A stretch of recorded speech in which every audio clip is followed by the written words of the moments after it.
Well, you may recognize his work around the 716. John Frederick Daniels is a local artist whose artwork inspires hundreds of people in the Queen City and beyond. And he's recently been diagnosed with breast cancer. He joins us now to talk about his fight, along with Kimberly LaRussa of Sweet Buffalo. It is a pleasure to have you two here on this Monday night. Thanks for coming in. Thank you.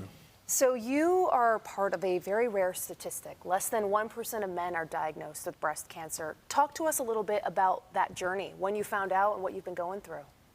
Well, it's kind of taken me by storm a little bit because I didn't know that men could really get breast cancer.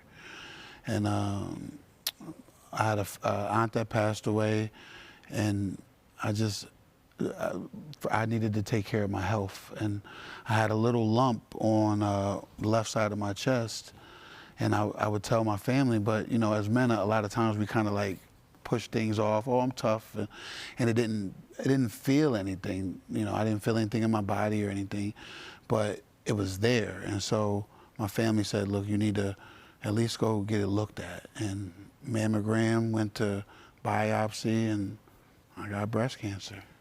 You, as you just said, you know, you didn't even realize that men couldn't get it. Yeah. What was your reaction when you met with the doctors and you heard those words, you have breast cancer?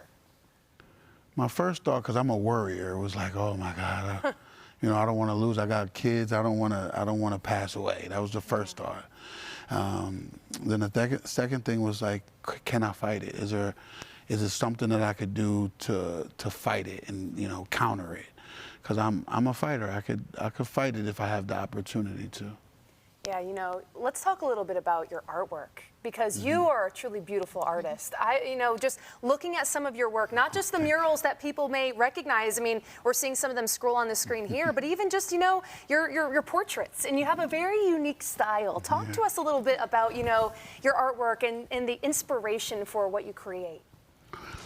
So a couple years back, I lost a baby, and Sorry. Yes, it was rough. And I was kind of lost with like what was going on, like how could this happen? And inside of that, I had to find something to do because I was losing myself. So everyone said, my psychiatrist, shout out to the VA too, working with me, and they said you need to find something to do. So I started doing art. And the way I looked at it is, if I could just stay busy, you know, I could get through it. I just had to stay busy. And so with everyone liking my art and staying up all night painting, and people like, wow, this is nice. Like, it really pushed me to keep going. And then it was just like, do I want to work or do I just want to create? And then I just said, look, I'm just going to stick to creating.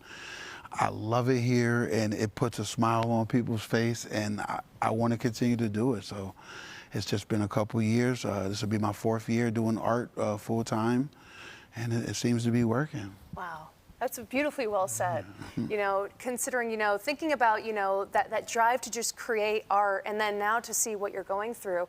Kimberly, you know, to hear his story, he's an artist, a father, a veteran, truly a hero. What do you make of that and what he's going through? He is a very kind-hearted, sweet person, as you can see from just talking with him briefly for a few minutes. And he actually has the same kind of breast cancer that I had, too, the HER2 positive. So, you know, we were just talking backstage here about, you know, our journeys and what he's going through. And I just wanted to give him a little hope there that, you know, I'm okay now. So I think with his good heart and good vibes that he's going to be okay, too. Well, I think back to, you know, that moment when you rang the bell. You must find, you know, inspiration in that as yourself, right? Once I talked to her, it made me feel like, even from coming here, just the ride, and you know, the traffic and the weather, it was just like, you know, there's a lot going on. And as soon as she said that, it's like, okay, I got a little more chance I hope to fight. I'm fighting it. So, and she's here, so I'm going to be here too. Yeah, yeah. Can you give us an update on where things stand right now, what you have coming up or anything like that? So treatments will be every 3 weeks. I had my first one Wednesday. Kind of kicked my butt more, you know, later on. So now I'm feeling it a little more. But my next treatment will be on the 30th. And I'm just hoping to bring in the new year just feeling a little bit better and celebrate with my family. Like you said, you're a fighter. Yeah, that's it. You're a fighter, and you got That's this. And there is a GoFundMe to support him in his fight.